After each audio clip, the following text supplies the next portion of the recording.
C'est un réel plaisir, mesdames, mesdemoiselles et messieurs. Je toussais un peu pendant qu'on commençait cette émission, fidèles téléspectateurs. Vous êtes très nombreux en train de nous suivre. Merci. Kinshasa, Brazzaville, je sais toujours Brazzaville parce que j'ai toujours eu l'impression que Kiné-Brazza, c'est un même pays. En fait, c'est dans la tête. Hein. Excusez-moi. J'ai l'impression que le président Félix Tshisekedi et le président Sassou sont tous deux le président du royaume Congo.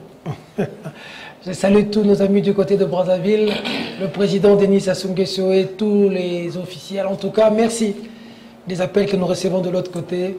Ça nous va droit au cœur. Président Sassou, clin d'œil. Si seulement... Bizarrement, nos frères et amis de Brazza qui m'écrivaient, qui m'appelaient, j'ai toujours eu l'impression que le président Sassou est notre papa. Est-ce que c'est une impression ou c'est une réalité?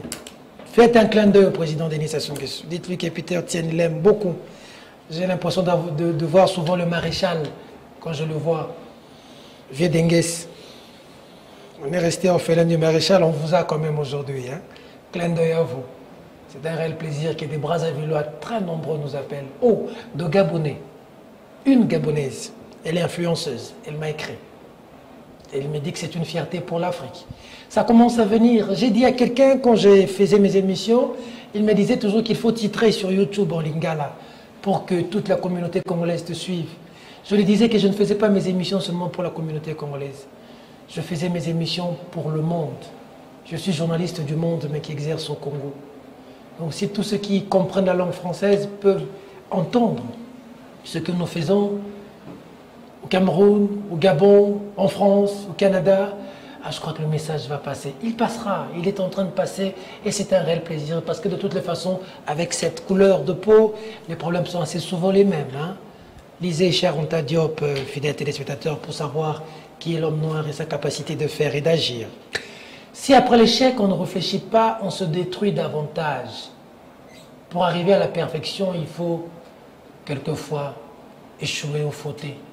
Mais il faut avancer. Parce que pour mieux réussir, ou pour marcher, on commence par trébucher, on rampe, on se lève, on tombe. On se lève, on tombe. Mais c'est en tombant plusieurs fois qu'on finit toujours par rester debout et avancer. Quand tu tombes une fois, tu abandonnes, tu resteras toujours allongé. Lève-toi et marche. Même le Christ l'a dit. Débat pour la nation commence. Nous allons aujourd'hui parler d'un sujet d'actualité. Vous l'avez demandé. Je vous avais dit que nous allons voir avec nos invités comment faire pour qu'au courant de la semaine, que nous ayons un jour de thème et un jour d'un sujet d'actualité.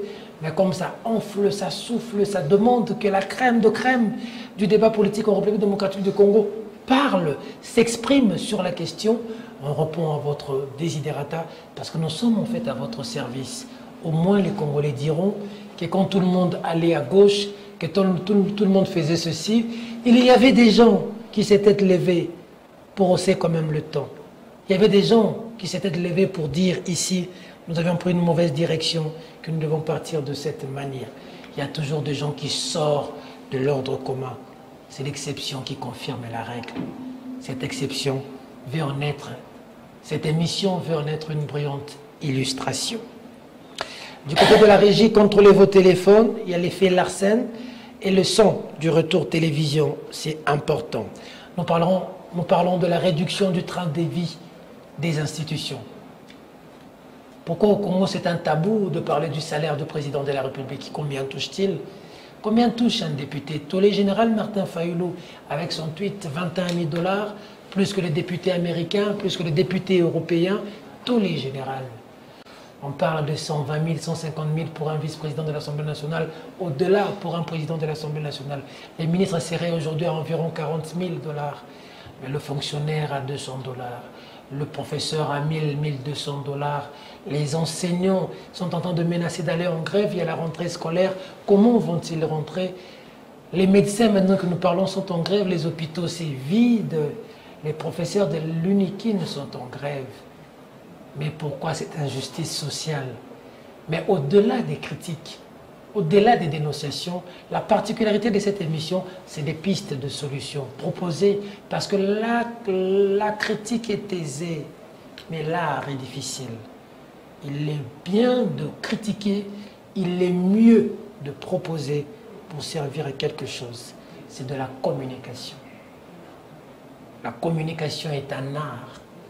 Les spécialistes en sont les artistes. Excusez-moi de vous dire que j'en suis un. Sur ce plateau, 4 invités.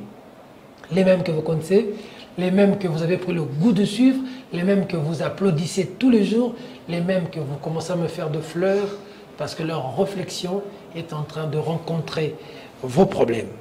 Bienvenue sur ce plateau, Norbert Yamba Yamba, merci. Merci pour bienvenue. Pati Katanga, bonjour, bienvenue.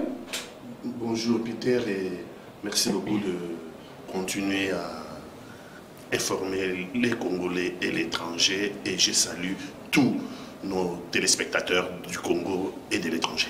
Très bien. Professeur Kalele, bonjour, bienvenue, prof. Bonjour à tout le monde. Très bien. Enfin, Albert Moleka, bonjour, bienvenue. Shalom, Peter. Alors, je reste avec vous, Albert Moleka. Nous avons suivi dans les réseaux sociaux. Oui. Jimmy Kitenge est dans une situation pas très bonne. Ici, je vous pose la question comme aumônier de prison pour ouvrir cette brèche. Vous allez souvent en prison. Est-ce que vous y êtes allé? Chaque dimanche, je sais que vous êtes souvent là-bas. Vous avez respecté les habitudes ou pas par rapport à ceux qui sont là? Comment ça se passe? Comment vont les prisonniers? Merci beaucoup, Peter, pour aborder ce dossier en priorité. Puisque, vous savez, la manière dont le système carcéral est géré vous donne une idée exacte, précise et profonde de l'esprit et de l'âme de la gouvernance d'un pays. Parce qu'un prisonnier, c'est un être vulnérable qui est à votre merci. En fait, vous en faites ce que vous voulez. Et j'étais, comme d'habitude, à la prison dimanche dernier, et après le culte, puisqu'on m'avait fait l'honneur de m'inviter à intervenir, à prêcher dans une des assemblées, et après le culte, je procède à mes visites d'aumônerie, et j'ai tenu à visiter, à rencontrer Jimmy Kitenge, que je voyais pour la première fois. Je l'ai rencontré. Vous savez, les prisonniers que je considère politiques, c'est-à-dire les prisonniers d'opinion, je me fais toujours un devoir de les rencontrer en présence d'un des directeurs de la prison pour éviter tout équivoque. Mais je dois vous dire que j'ai 28 ans d'aumônerie. Donc j'en ai vu des choses pas très reluisantes, mais j'ai été véritablement choqué.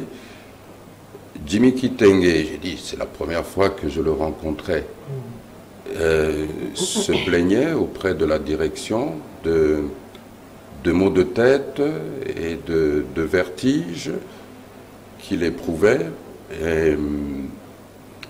Mais quand je l'ai regardé, vous savez, ça m'a rappelé un épisode en 2012 lorsque l'administrateur général Kalev m'avait appelé la nuit pour que j'aille récupérer Jacquemin Chabani quand il était arrêté. Et le regard que j'avais vu chez Jacquemin cette nuit, c'est le regard que j'ai vu chez Jimmy Kitenge. Le regard de quelqu'un qui sort d'une torture extrême. Vous savez, c'est un regard plus ou moins vide et dans laquelle vous décelez encore cette peur provenant de cette douleur. Et je lui ai posé la question, as-tu été torturé? Puis il a commencé à raconter devant le directeur la manière dont il a été tabassé avec les matraques là, électriques sur la tête, les coups qu'il recevait sur la tête. C'est quand il était à la NER? Quand il était à la NER vers la primature. C'est là aussi que Jacquemin avait été torturé en 2012. Jacquemin Chabani. Et j'ai vu ses mains ici, des blessures qui se sont cicatrisées. Donc il était torturé aussi là, dans les jambes aussi. Et donc il a besoin de soins. Il a besoin de soins.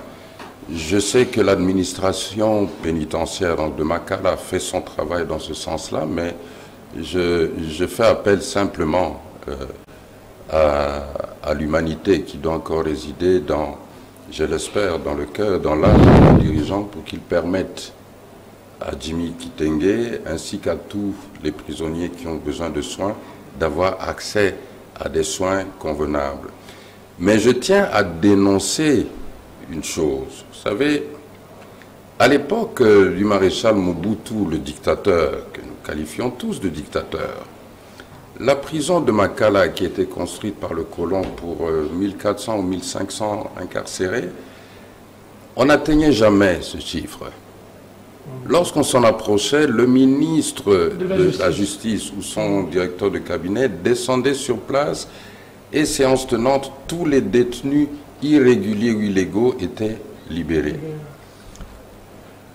Sous Mzee Kabila et Joseph Kabila, on n'a jamais atteint le nombre d'incarcérables de Makala qu'aujourd'hui. Aujourd'hui, si vous allez à Makala, vous verrez sur le tableau, dimanche, c'était 9158 incarcérés, dont plus ou moins 2000 et quelques condamnés. Donc environ 7000 détenus. Détenus prévenus. Prévenus. Et je peux vous dire, si vous prenez les prévenus, au moins 85% sont des détenus illégaux et irréguliers. Donc des gens qui ne devraient pas être en prison à Makala. Autre chose que je n'ai jamais vue en 28 années d'aumônerie, il y a une section, tu étais à Makala, tu connais le pavillon 8. Oui. Tu as 8A au rez-de-chaussée et 8B.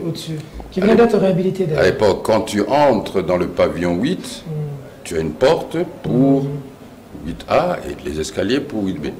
Aujourd'hui, la porte là n'existe plus, ça a été cloisonné. Il y a une tôle, on n'entre plus là. Ah bon?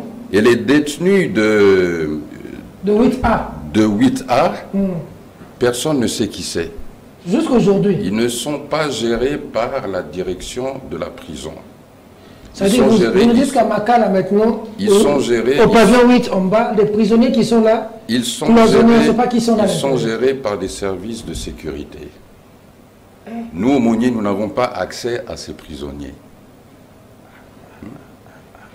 Et ça, je tiens à le dénoncer parce que c'est contre tout entendement concernant les droits humains. C'est inhumain.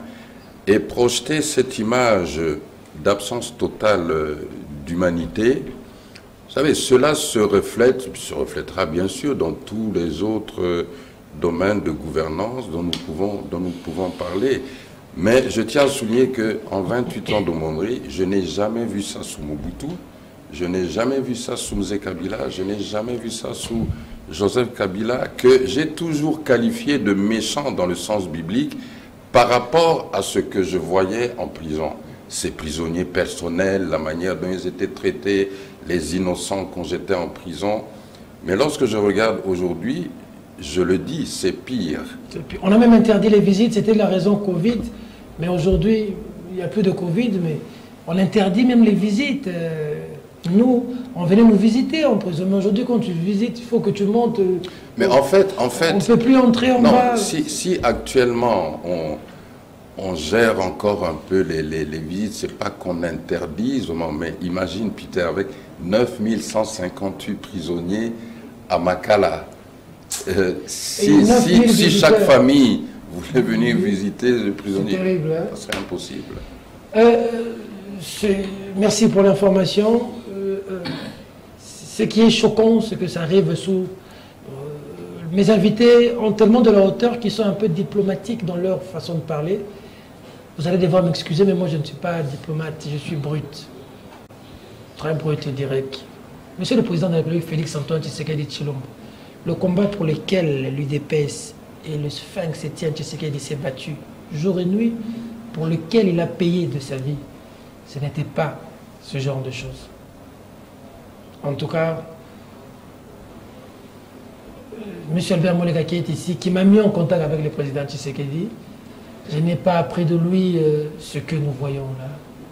C'est tout sauf le combat des Sphinx Etienne Tshisekedi. Et le dire à la télévision, ce n'est que justice.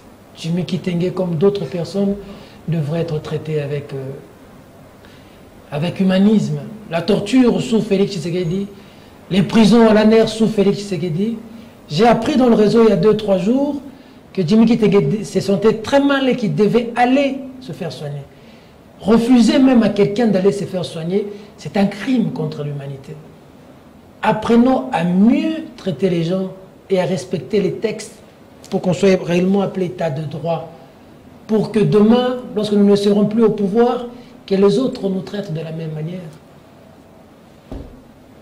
Pauvre RDC. Tout le monde voudra poser un mot sur la question. Tout le monde voudra... Pati Katonga, vous voulez dire un mot? En 2 minutes, je prendrai... Ok, je vais dire ici... Ça a glacé le plateau. Hein. Je vais dire ici que le président de la République, dès sa prise de fonction en janvier 2019, avait clairement dit qu'il fallait fermer les cachots de la NER. Ça, c'était dit sur toutes les antennes médiatiques, que le président de la République avait donné l'ordre qu'on ferme les cachots de la NER. Qui les a réouverts? On ne les a jamais fermés. Je ne sais pas. J'ai dit le président de la République a donné l'ordre. C'est un discours de campagne, on dirait. Hein. Maintenant, la torture est un crime. Pas parce que nous le disons c'est un crime, mais parce que le Congo a souscrit à un certain nombre d'arsenals juridiques. Et donc ceux qui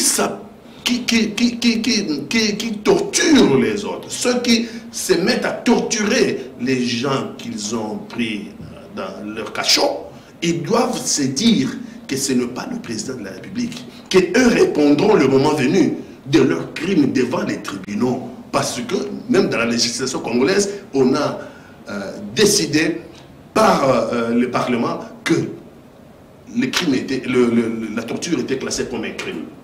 Maintenant, au niveau de la prison, je vais m'arrêter là. Au niveau de la prison, je sais qu'il y a surpopulation. Je sais que les conditions humaines ne sont pas respectées là-bas. Les prisonniers vivent dans des conditions infrahumaines. Mais il faut dire aussi, lorsqu'un pays décide, dans la prison ou ailleurs, de faire de pavillons de haute sécurité, ça peut être pour des raisons sécuritaires. Nous avons des pavillons de haute sécurité en prison parce que nous avons aujourd'hui des terroristes à l'Est. Les États-Unis l'ont fait à Guantanamo.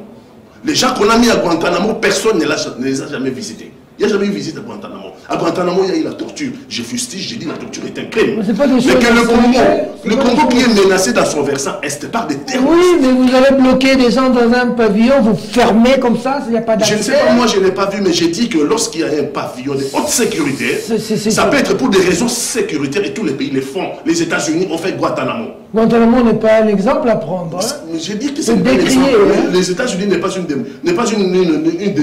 dictature. Je vais dire tout simplement, un pays a les prérogatives sécuritaires pour ses citoyens. Lorsque nous sommes menacés dans le versant Est et qu'on arrête des terroristes là-bas, ne demandez pas ce qu'on les laisse à Makala. Vous avez vu ce qui s'est passé à Boutembo. Les gens sont venus attaquer une prison. Mais si on arrête des terroristes, il y a de l'eau pour ça. Hein. Non, il peut y avoir de l'eau, mais le gouvernement peut décider d'affecter un bâtiment de haute sécurité spécifiquement pour les terroristes qui sont menacés aujourd'hui. Ça, je tenais à le préciser. Je voulais dire simplement que il est vrai qu'il existe des prisons, notamment à l'étranger, où vous avez des sections de haute sécurité. Jusqu'à présent, je n'ai pas connaissance à Makala de l'existence d'une section d'abord d'un quartier de haute sécurité. Et je voudrais préciser, lorsque j'étais en exil en Afrique du Sud, à Cape Town, j'étais aumônier pour 2 prisons, la prison de Portsmouth, où Nelson Mandela a passé les 3 dernières années de son incarcération, et la prison de Goodwood, qui était une prison pour les VIP. Dans la prison de Portsmouth, vous aviez une section quartier donc de haute sécurité, puisque vous savez, Cape Town, c'est une ville qui est dirigée par les gangs, et c'est des gangs très dangereux. Okay. Mais même dans ces quartiers de haute sécurité, j'y travaillais. Vous avez accès? On avait accès. Vous savez, lorsque... Si on zigouille les gens là-bas, vous... on avait accès. Ce que je dis ici, c'est que s'il s'agit de terroristes, bon, coffrez-les, tout ce qu'il y a, tout ce que vous voulez, d'accord, mais leur identité devrait être connue et ils devraient avoir accès à l'aumônerie. L'aumônerie a accès à tout le monde. Dans Bayamba, un mot. Merci beaucoup, Peter. Vous savez que cette émission a pris l'allure d'une des meilleures émissions du pays. Et la crédibilité des personnes qui sont souvent invitées donne l'occasion aux dirigeants de la République d'écouter attentivement, pourquoi pas, d'influencer leurs décisions. C'est comme ça qu'on y mettra un peu moins d'émotion pour que cela ne puisse pas être perçu comme des attaques. Et je suis très content du niveau de diplomatie et de la manière de présenter les choses. Ce que je voudrais dire, c'est que, quand il a dit, hein, je peux le renchérir en disant que chacun pose des actes et chacun endosse les responsabilités des actes qu'il pose. Le principe est qu'un prisonnier n'est pas quelqu'un qui est envoyé là-bas pour mourir, non. Les droits existent, les principes existent, etc. Là où je ne suis pas un peu d'accord, c'est de croire que ce serait la culture du régime qui fait que, visiblement, ceux qui sont à Makala ou dans n'importe quelle prison soient maltraités. Vous savez que nous avons connu des régimes successifs en fait, qui ont construit une mentalité, qui ont construit une manière de voir les choses. Et vous connaissez comment ces prisons ont toujours fonctionné. Vous connaissez comment les agents d'un certain nombre de structures de dissuasion ont acquis un certain nombre de comportements, un excès des ailes et compagnie, etc. Je ne vois pas un gars, par exemple, comme Jimmy Kitenge, etc., puisse véritablement intéresser le président de la République pour donner peut-être des injonctions de faire ceci, de faire cela. Chacun qui pose des actes contrôlés en violation de la loi endossera pleinement la responsabilité. Je voudrais également dire que c'est aussi l'occasion de pouvoir poser les premiers jalons pour que nous puissions comprendre que nous sommes en train de construire un état de droit. Et l'état de droit suppose avoir les retenues dans la manière de présenter les choses pour lesquelles vous n'êtes pas en mesure de vérifier, de présenter les preuves tangibles et compagnie, etc. Sinon, alors, si on dit n'importe quoi, n'importe quel moment... Le fait de dire n'importe quoi et d'être torturé... À ce moment-là, on sera toujours interpellé et on risque véritablement de croire que le régime est sévère. Là, je porte un peu la nuance que disait tout à l'heure Albert lorsqu'il dit « ce qu'il a vu ». C'est un peu plus pire que ce qu'on a vu par le passé. Il n'y a pas longtemps, j'étais en train de visionner mes vidéos.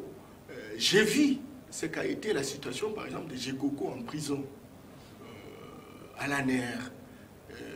Il saignait même du sang.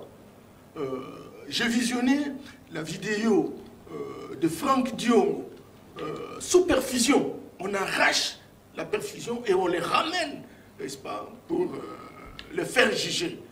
Et ça, c'est plus criminel. Aujourd'hui, certes, il y a des douleurs d'enfantement, mais on est en train véritablement d'humaniser. On frappe de matraque à la tête. Ça peut arriver des dérapages. Mais la volonté, c'est d'humaniser. Et lorsque vous faites la comptabilité en termes de statistiques, vous allez voir que la situation a suffisamment amélioré. Mais ce qui est plus important, parce que nous voulons construire un état de droit, il est important aujourd'hui qu'on pense. Il a construit d'autres prisons. Nous avions 4 districts dans la ville de Kinshasa. Pourquoi on ne ferait pas la prison de Tchangou, la prison de Lukuga, etc. Certes, il n'y a pas de moyens, mais je pense qu'il y a aussi des institutions internationales, même si je ne suis pas très d'accord avec celles-ci, qui peuvent nous aider. D'accord. Pour une fois, cela. Vous demandez de l'aide. Sinon et je termine, ce qu'Albert a toujours constaté, une prison de 1400, 1400 personnes, on est à 9000. J'avais suivi un article de droits de l'homme dire on peut aller jusqu'à 11 000. Là, c'est pas bon. Il va falloir que à chaque niveau, et même dans les territoires, la plupart des prisons sont complètement tombées. Les gens sont entre 2 et 3 murs. Vous voyez, ce n'est pas bon, il faut qu'on y mette des moyens. Encore que bon, ça vient graduellement. Professeur Kelile. Prisonnier ou pas prisonnier, il s'agit d'une personne humaine qu'il faut respecter.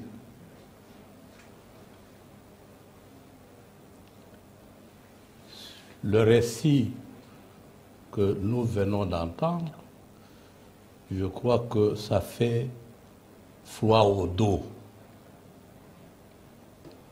Surtout quand il s'agit d'un gouvernement dans les mains des opposants d'hier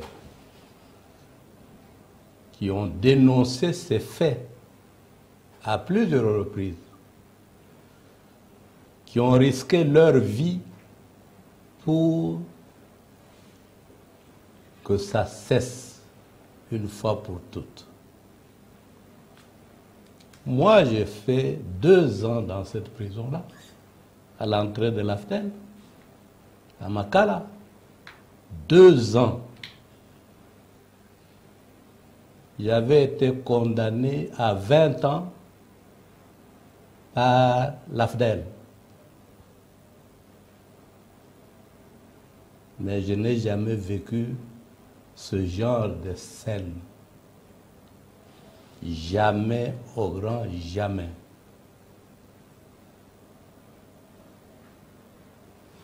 Si ça continue, que vous avez des gens enfermés, qu'on ne peut pas voir, qu'il y a des gens torturés, non, ne cherchons pas à atténuer d'une manière ou d'une autre que c'est des dérapages de X ou Y. Tout ce qui se passe là est connu. Il y a des gens qui font rapport et les rapports qui montent jusqu'au plus haut. Mais si on laisse faire, c'est-à-dire qu'on encourage les autres à suivre le même exemple, ça c'est même pire que la nerf. Makala, vous êtes aumônier, vous avez été là. Moi, j'ai été là comme prisonnier. Je crois le premier prisonnier politique jugé devant la cour d'ordre militaire alors que j'étais un simple civil, sous l'Afdel, s'il vous plaît. Je n'ai pas vécu ça. J'étais d'ailleurs l'un des prisonniers les plus têtus là-dedans. Il faut qu'on y mette fin. Le plus vite serait le mieux. C'est mauvais. C'est archi mauvais. Juger les gens, prononcer la sentence, condamnez-les. Cette histoire de petits larcins qu'on garde là. Avant toi, il y avait une congrégation de sœurs religieuses qui passaient régulièrement en prison, comme au même moment, je donnais cours et à l'université de Kinshasa et à l'université Canisius. Canisius au niveau de Kimwenza. Au niveau de Kimwenza. Il y avait un prêtre, le recteur, qui venait chaque dimanche avec des étudiants me rendre visite. Les religieux, là, on trouvait des gens qui n'avaient jamais comparu, oubliés dans cette prison. Il fallait que ces braves religieuses payent de l'argent pour qu'on déterre leur dossier, qu'on les entende. Donc on trouve même que le garçon a été gardé en prison pour avoir volé une poule. Et ça faisait déjà 3 ans. Non, c'est des abus. Soyons conséquents, montrons que nous sommes différents des autres, nous sommes capables de faire mieux que les autres pour que nous, à notre tour, on améliore aussi. Quand vous prenez des histoires de Guantanamo, ça ne peut pas servir d'exemple. Les Américains ont fait, donc tout ce que les Américains font, nous devons le faire. Ils ne sont pas plus hommes que nous. Pourquoi nous ne pouvons pas nous comporter de manière telle que les Américains suivent aussi notre exemple? Merci beaucoup.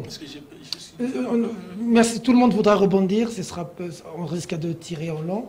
J'avais juste voulu que l'aumônier passe le message parce que j'ai été informé des situations pas très bonnes de nos amis qui sont en prison. J'ai été passé par là. Je suis d'accord avec vous. Vous nous suivez beaucoup. J'ai appris qu'Abound reçoit seulement mardi et mercredi parce que le reste du jour, il étudie. Il doit faire sa session. Il a gardé le moral. Je salue tous les prisonniers à Makala. Mais attention, on quitte du pouvoir à la prison, tout comme de la prison au pouvoir. Moïse Monidela me disait que la prison est l'antichambre du pouvoir. On ne sait jamais l'avenir du domaine des dieux. Réduction de train de vie des institutions, fidèles téléspectateurs, tous les généraux, vous avez suivi. Vous sentez l'émission est classe, hein? Posez, calme. Là maintenant, on va en parler, fidèles téléspectateurs.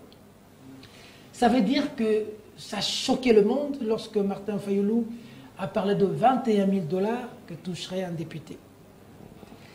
Mais nous, on n'est pas surpris parce que si vous avez l'habitude de nous suivre, dans cette émission, nous l'avions dit.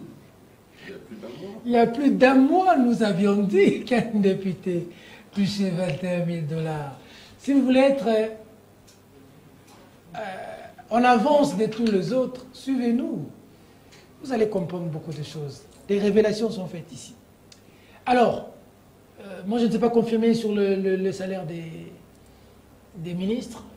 Les salaires à la présidence, j'ai vu toute une liste dans les réseaux sociaux. 28 millions de francs congolais, 32 millions de francs congolais, 27 millions. Mais la question, elle est simple, elle est directe. Les institutions consomment 70% du budget. Les 30% du budget qui reste est partagé par les 100 millions de Congolais. Comment faire pour changer la balance? Comment faire pour résoudre cette injustice sociale? Je ne vais pas en détail, je jette directement les pavés dans la mare. Comment faire aujourd'hui pour que tout enseignant ne cherche pas à devenir député? Tout médecin ne cherche pas à devenir député. Moi là, Tiani qui vous parle, j'essaie un peu de tanguer certains amis sur cette question. J'en ai eu aussi pour mon compte, moi qualifié de ce qu'on m'a qualifié. Parenthèse fermée. Mais le plus important, c'est cette justice sociale pour tout le monde. Que le professeur d'université, en tant que professeur, se retrouve, que l'enseignant se retrouve, que le militaire qui tombe dans l'Est se retrouve, que le policier se retrouve, que tout le monde trouve son compte dans ce Congo, qu'il n'y ait pas une race de ceux qui prennent du champagne, et de l'autre, comme le président Sankara qui a dit il y a de la honte à avoir du champagne pour 100 personnes que de l'eau potable pour toute la population. Il faut lire, c'est important. Je commence avec vous, Albert Molika. Comment faire pour changer la donne? Réduire le train de vie, que tout le monde... La justice sociale, que faire? Pierre, je ne parlerai même pas de justice sociale, je parlerai de justice tout court. Nous avons commencé par la prison. Et je vous ai dit, je le maintiens, la gestion du système carcéral reflète le cœur et l'âme d'une gouvernance. Lorsqu'une gouvernance ne sait pas faire preuve de justice tout simplement, dans ses actes de management, vous dites 70% des dépenses publiques, c'est pour les institutions. Ce qui veut dire que le reste de la population doit se partager ou se débrouiller avec les 30% qui restent. Vous remarquerez simplement une chose, c'est que au plus on vous parle, par exemple, de performance des recettes publiques, de performance inégalée dans les réserves de change, au plus vous avez aussi des performances inégalées dans les vols, dans les détournements, dans les... Ça va de pair. Dans les gonflements. Oui, ça va de pair. C'est une question d'âme et d'esprit dans le management. C'est ça la gouvernance. C'est ça la gouvernance. Vous savez, pourquoi à l'époque de Mobutu, on n'allait pas au-delà des 1400 à Makala? Je pense que c'est peut-être parce que Mobutu avait pris la peine, lui, de visiter Makala. Le président Kasavubu avait été prisonnier à Makala. Je pense sincèrement... Le président Kasavubu? Oui, il a fait du cachot. Je pense sincèrement que si Félix Tshilombo Tshisekedi allait visiter Makala, peut-être même tout l'esprit de sa gouvernance changerait. Peut-être ça pourrait recadrer intimement sa perception de l'être humain congolais. Parce que lorsque nous parlons de salaire de député de 21 000 $, je pense que 21 000 $, en fait, c'est ce qu'il touche, ou du moins certains. Ce n'est pas le salaire de base. Là, on peut chercher à entrer dans les détails, mais non, on apprend qu'il y a plusieurs caisses, il y a différentes caisses, il y a différentes catégories de députés. Il y a les députés de Papa Mbosso qui, semble-t-il, ont aussi quelque chose en plus. Dans cette question, ce qui est marrant, Albert Moleka, je mets le dans la bouche, c'est vous posez la question à 10 députés de leur salaire, vous avez 10 réponses différentes. Hein. Et il y a Honorable Gracien Irachan qui parle de 4 000 $. Paul Tshilombo, à moi, il dit c'est 12 000 $. Mon frère Eliezer parle de 7 000 $. C'est des listes, c'est ça qui vient confirmer qu'ils réellement, ils ont 16 millions de francs congolais qui est environ 8 000 $. Et lorsqu'on ajoute les invisibles et puis l'autre, ils appellent ça comment la réserve parlementaire, quelque chose comme ça, si le nom ne m'a pas échappé, ils arrivent jusqu'à 20 et quelques mille, 21 000. Mais Peter, vous parliez de justice sociale. Vraiment, je vous recadre un peu en parlant de justice pour tous. Dans le cas des parlementaires ou des députés, il faut la justice pour tous les députés. Tous les députés devraient être traités de la même manière. Ce qui n'est pas le cas. Le cas déjà. Vous êtes traités selon votre acquaintance avec le président Mbosso et le régime. Avec le pouvoir ou selon le côté que vous supportez. Il y a même une discrimination au niveau des députés. Il y a une discrimination déjà au niveau des députés. Vous retrouverez ça aussi sûrement au niveau des sénateurs. Du Sénat avec Bati. Mais encore une fois, vous savez, Peter, la gouvernance d'une institution reflète toujours aussi l'esprit et l'âme de l'autorité. Vous savez, on essaye souvent d'essayer de diluer la responsabilité de l'autorité sur les collaborateurs ou quoi, mais qui choisit ses collaborateurs? C'est l'autorité. Il les choisit librement et selon ce que lui veut, selon ce que lui souhaite. Si vous ne répondez pas aux attentes, normalement, on doit vous virer. On doit vous virer. Mais pour moi, c'est encore la partie visible de l'iceberg. La preuve, comme vous le disiez tout à l'heure, moi je voulais rappeler, il y a quelqu'un qui dit, mais Peter, l'affaire des 21 000, tu l'avais dit sur antenne. Bon, le député avait demandé qu'on ne cite pas son nom. Et on n'a même pas cité. Mais il a clairement dit que nous percevons 21 000 jusqu'à ce qu'on gagne. Il a dit ça et vous l'avez annoncé. Sur le plateau. Bien entendu, lorsque Martin Fayoulou en parle, vu son aura, son audience, ça prend une autre dimension. Ça prend une autre dimension au niveau national et au niveau international. Mais pour le pays, c'est une honte. Pourquoi une compte?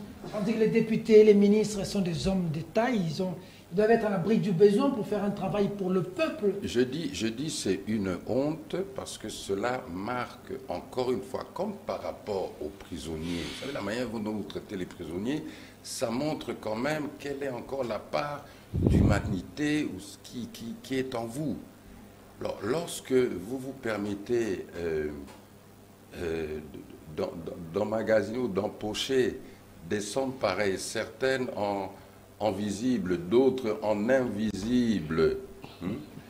Et vous êtes on dit même que le vice-président, quand c'était Kaboun, il avait 120 000. Donc aujourd'hui, le prof Mbata a 120 000 $. Et vous êtes censé... Je ne peux pas croire que le professeur Mbata mange de ce pain-là. Je ne peux pas croire. Parce qu'on dit que c'était Kaboun. Moi, je ne peux même pas croire. Renoncé alors à ses je ne peux même pas croire que le professeur Mbata, que j'ai connu, puisse prendre les 21 000 $. Si le professeur Mbata, que j'ai connu, prend les 21 000 $. Non, il est à 120 000. Selon des confrères et puis selon ce que percevait Kaboun, ça c'est le confrère, l'honorable Eliezer, qui dit que l'honorable Kaboun percevait 120 000 $ en tant que premier vice-président de l'Assemblée nationale. Il a été remplacé par... Moi je n'y crois pas. Ça vient d'un député. Oui, mais ça c'est... Mais est-ce que le député en question... Le carburant. Le député en question t'a dit qu'il touchait 21 000. C'est votre ami qui vous a dit qu'il touchait 21 000 $. À moi, lui, il a dit à moi 7 000. Bon. Et il dit que Kaboun touchait... La ligne budgétaire parle de 11 000 sans les avantages. Les autres parlent de 12 000. C'est la catastrophe. Norbert Yamba Yamba. Ça fait fraude, tout ce qu'on entend. Oui, injustice sociale. Les gens qui perçoivent des 120 000, des 200 000 $. Ça le fait froid. Dans un pays où les gens achètent le riz à 100 francs pour moi. Le riz, c'est-à-dire 100 francs congolais. On achète ce qu'on appelle les mikobos au niveau de Kingabwa. Mikobos, ça veut dire les os de Mikoya Soso, rien que pour mettre dans la sauce, pour que ça donne un peu l'odeur de la... Et les entrailles de poisson. Et les entrailles de poisson, oui. À 100 francs, à 50 francs. On vend les mikokolis de l'IPA. Les mikokolis, c'est quoi la croûte? On appelle ça comment en français? Excusez-moi. Dans les mikokolis là, qui ratent dans les boulangeries, on coupe, on met, ça forme une petite montagne, et puis on vend ça à 50 francs, 100 francs. C'est ça que le Congolais qui vous vote, c'est comme ça qu'il vit. Pendant ici, bon, c'est un tabou de parler du salaire des députés, du chef de l'État. J'ai vu Macron dire que je gagne 13 500, mais si on enlève tout ce que je reste avec 8 500. Chez nous ici, on ne connaît ni les salaires. Heureusement que j'ai un ancien ministre ici qui nous dira, il percevait combien. Non, mais rien. C'est vrai que cette situation est séquelaire.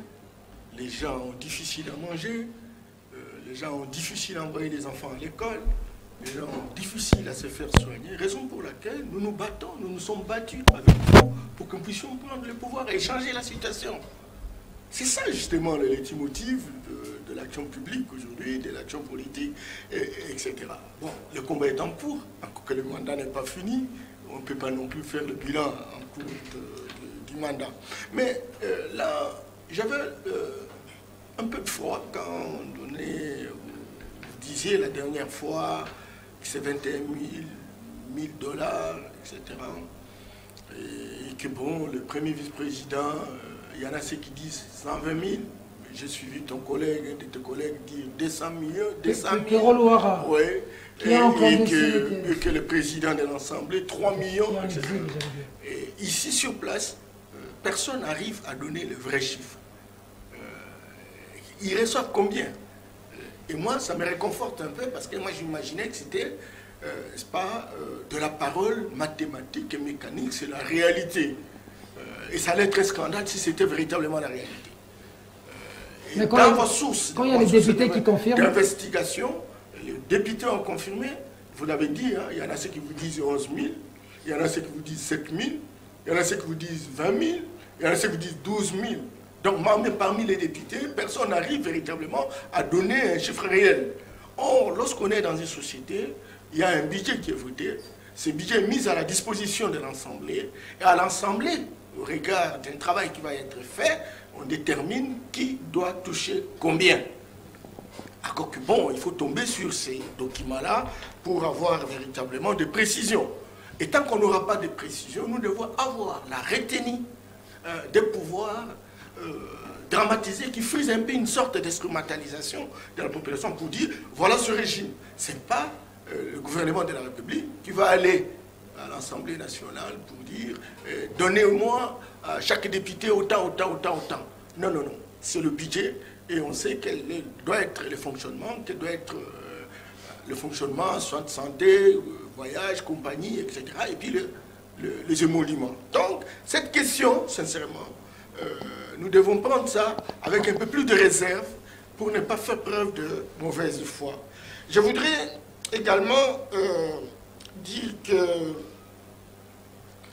lorsque vous dites, et vous avez l'air de tirer une conclusion concluante, qu'on prend 70% pour les institutions et 30% pour pas, la population. Ah non, Peter. Ah non. Je m'intéresse, vraiment, je m'intéresse de ces chiffres. Sincèrement, les institutions ne prennent même pas 10%. Blague à la poubelle, je vous dis la vérité. Et Peter, si vous doutez de ça, je souhaiterais... Non. Il y a un rapport, il y a même un député qui s'appelle Delis Sesanga, qui a même fait un plaidoyer sur ça à l'Assemblée nationale. Il y a tout un rapport sur cette question. Non, sincèrement. Le député peut faire un plaidoyer et c'est de son droit. Et il y a un rapport... Alors maintenant, regardez, faisons la comptabilité. C'est un exercice simple. Je ne défends pas l'indéfendable.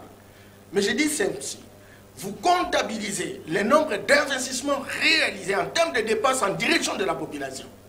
Et vous prenez l'argent destiné, par exemple, à l'Assemblée ou aux institutions de la République.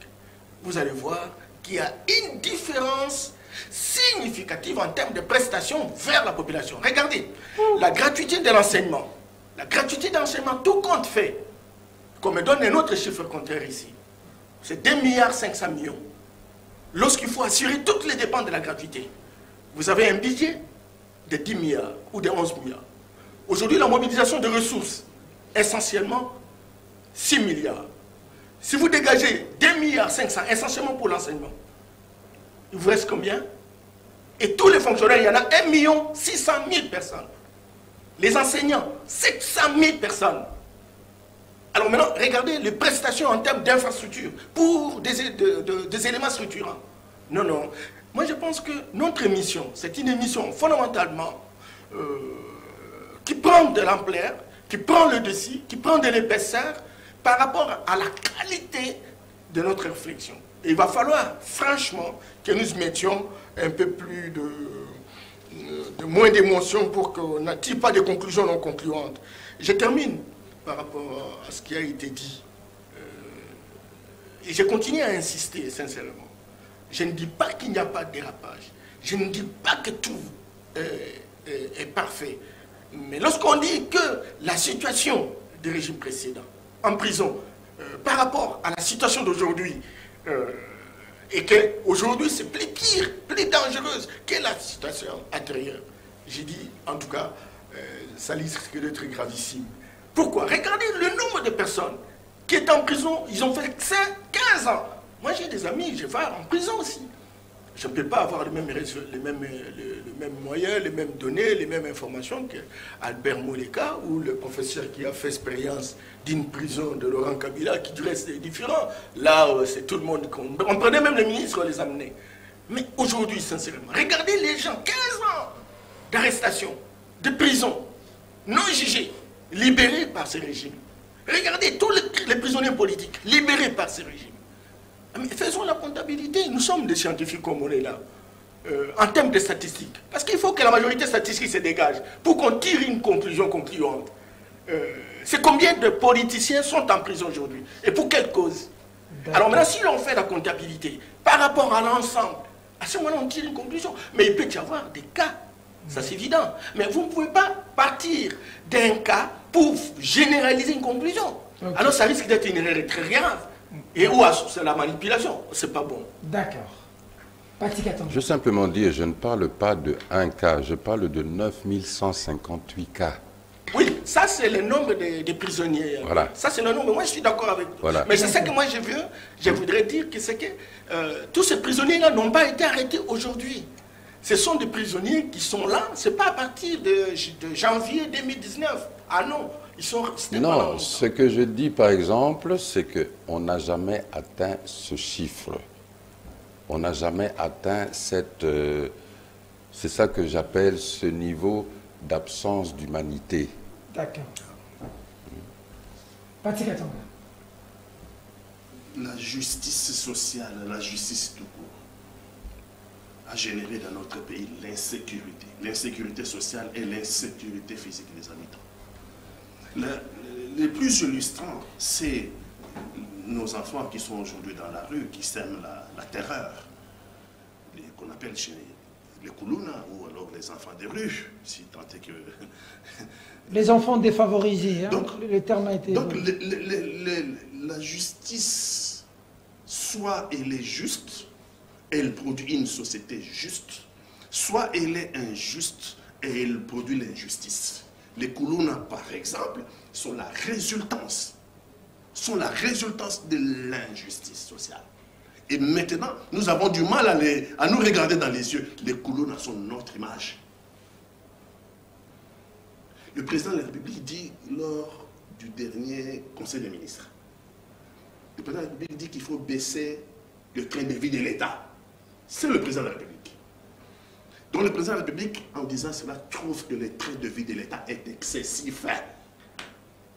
On n'a peut-être pas les chiffres ici, parce que je ne vais pas m'engager dans une discussion de chiffres alors qu'on n'a pas les chiffres en main. Mais je pense que nos institutions sont budgétivores. Et ça ne date pas de ce régime, ça date depuis longtemps. Nos institutions ont toujours été budgétivores. Conséquence, c'est ce que nous vivons aujourd'hui. Ce que nous vivons aujourd'hui n'est pas seulement le fait du régime de Félix-Antoine Tshisekedi. C'est la conséquence de la mauvaise gestion depuis 60. C'est la conséquence des détournements de fonds publics depuis 60. C'est la conséquence des manques de responsabilité de la classe politique depuis 60. Et aujourd'hui, on a les conséquences. Pourquoi? Mais parce que dans ces années-là, le pays était encore prospère. On a beau taper sur les Belges, mais ils nous ont laissé des comptes publics prospères. Et nous avons vécu sur ces comptes publics-là. Et aujourd'hui, c'est fini. Nous commençons à vivre sous nos propres moyens. Et conséquence, aujourd'hui, nous constatons que nous ne sommes pas plus justes que les Belges. Aujourd'hui, il est difficile vraiment d'avoir la rémunération du personnel politique. Mais ça, nous sommes dans quel pays là? Il n'y a pas que les députés, mais il y a aussi les ministres, il y a aussi les mandataires publics, il y a aussi les ambassadeurs, il y a aussi Pourquoi c'est un tabou de Pourquoi ça connaître... devient un tabou alors que ces gens-là sont payés sur les fonds publics? Je suis en train de demander jusqu'aujourd'hui. J'ai fait entrer des documents. Le DH, j'aurais dû me montrer les documents. J'ai demandé même le budget. Donnez-moi des éléments. Le droit à l'information. Je vais informer les téléspectateurs combien perçoit un député, un ministre. Jusqu'aujourd'hui, je n'ai pas les documents officiels.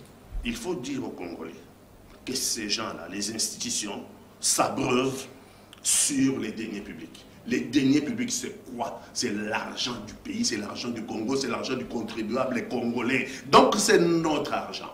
Donc, c'est dans notre pouvoir et notre devoir de demander des comptes. Qu'est-ce qu'on fait de notre argent? Dans le cas d'espèces des députés, ils ne sont pas les seuls, mais dans le cas d'espèces des députés, ça jette un discrédit. Il y a deux personnes qui doivent nous préciser. Parce que nous avons fait tous des enquêtes. Il n'y a pas de réponse concordante en ce qui concerne les rémunérations.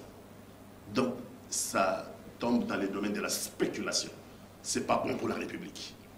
Le premier, c'est lui qui a mis le problème sur la table.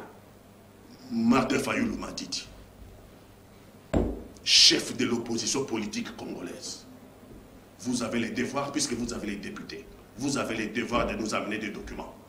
Vous avez les devoirs de mettre sur la table des documents qui viennent sous-tendre vos allégations.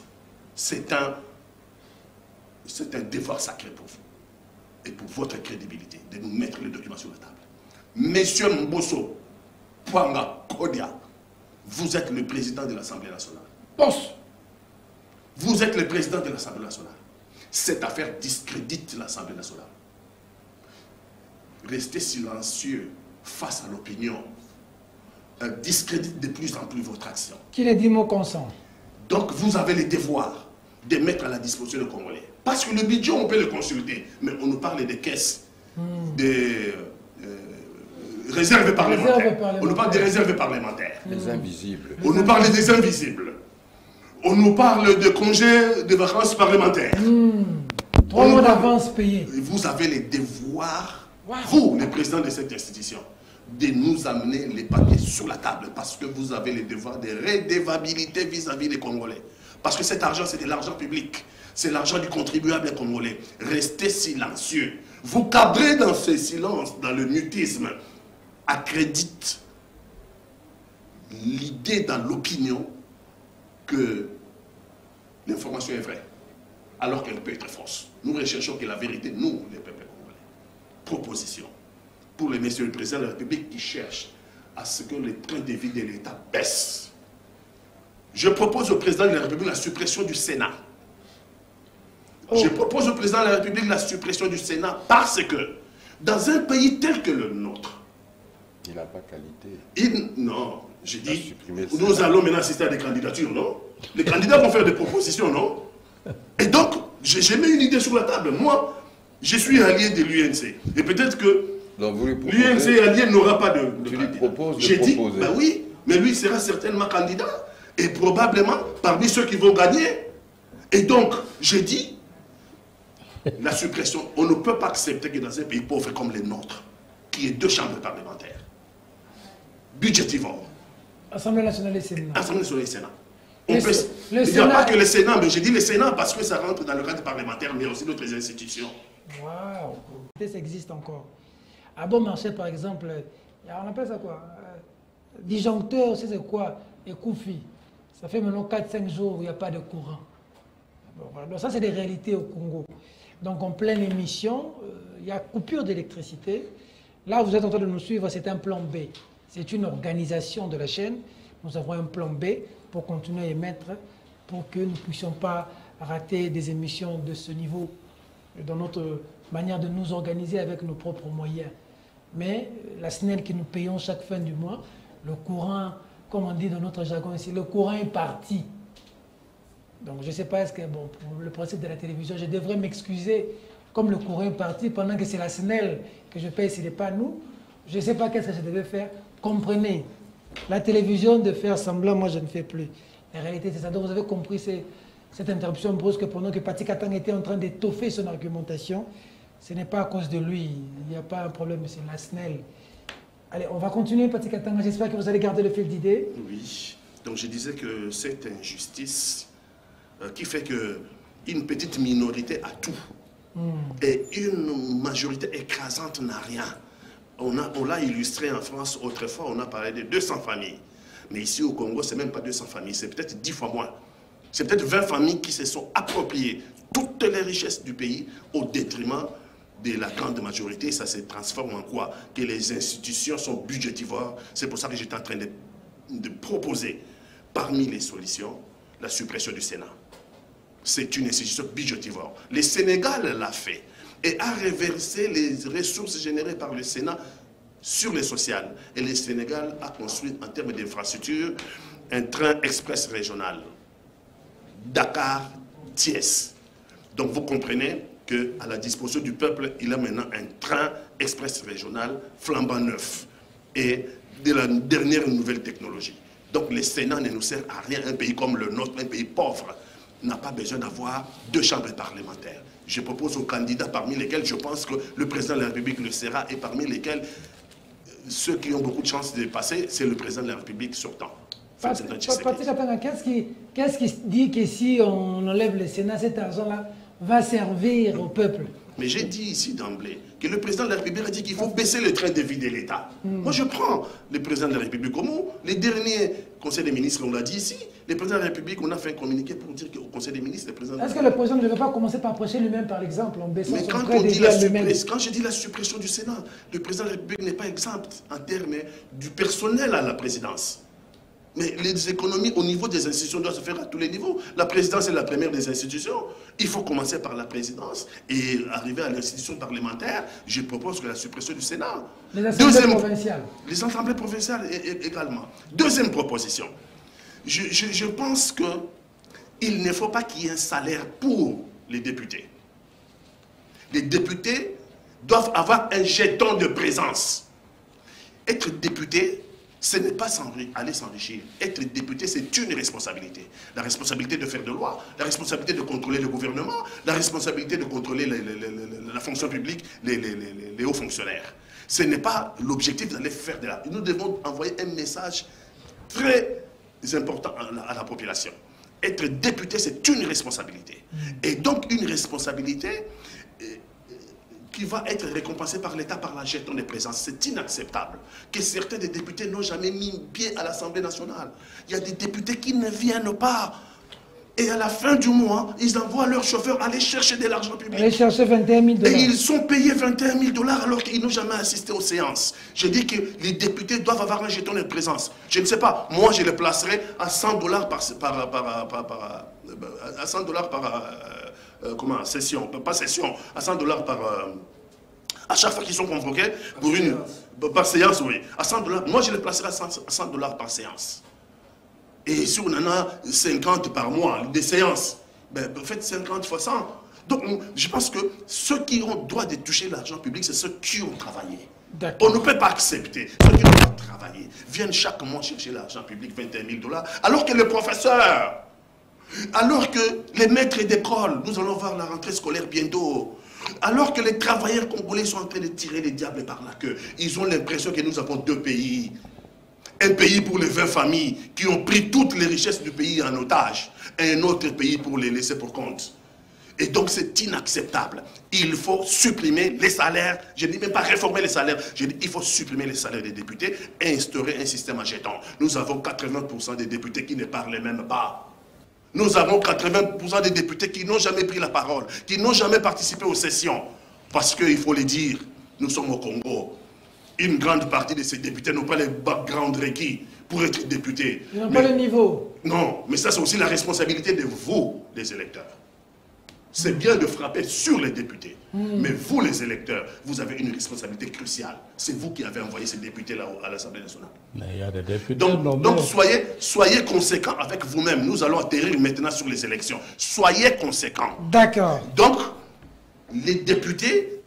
D'abord, supprimez les salaires et puis vous faites la sélection qu'il faut. Vous, la population. Vous, la population. Faites la sélection la meilleure. C'est la population qui fait... Si vous envoyez de médiocres à l'Assemblée nationale, vous récolterez la médiocrité. Je suis désolé. La médiocrité n'engendre pas l'excellence. D'accord. Tocqueville, dirigeant américain, dit un peuple n'a que les dirigeants qu'il mérite. Hein. C'est le peuple qui fait d'un voleur un politicien. Il lui donne le mandat. Bon, dans les pays où les élections sont réellement crédibles, hein, parce que si on a le droit de voter, mais est-ce qu'on a le droit d'élire? On a le droit de choisir. J'ai choisi Pati Katanga. Au-delà de 40. Vous dites... Non. D'accord. Ça veut dire qu'on a le droit d'aller voter, de choisir Kalele. Mais est-ce qu'on a le droit d'élire? C'est lui que nous votons, c'est celui qui sort. Ça aussi, c'est des questions qu'on va réfléchir un jour. Professeur, vous avez la parole. Merci. J'ai été, comme beaucoup de Congolais, scandalisé d'entendre les chiffres, scandalisé de constater aussi que les députés ne touchent pas tous la même chose. J'avais déjà fait, par mes équipes de recherche, les investigations sur ceux qui étaient payés aux Congolais dans différents secteurs. Mais pour ce qui est du Parlement,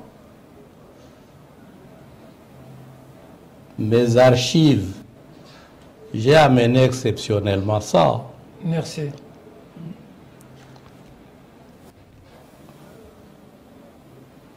Nous oblige à faire un peu un rappel historique. quand nous accédons à l'indépendance, c'est qu'il y a la mutinerie de la force publique. L'armée qui réclame l'amélioration de ses conditions de vie, la montée en grade. Le général Yansens, chef de la force publique, va jeter au visage aux Congolais: ne vous en faites pas. Après l'indépendance sera comme avant l'indépendance. C'est-à-dire que rien ne va changer. Aujourd'hui, je dirais, sera pire qu'avant l'indépendance. La situation que vous décrivez aujourd'hui, vous la vivez, elle est pire qu'avant l'indépendance. Vous prenez le dossier des députés de la première législature. Prenez Damabika Kalanda. Dès la première séance du Parlement, les députés discutent leurs émoluments. Bisso na bisso. Il faut passer de 10 à 50%.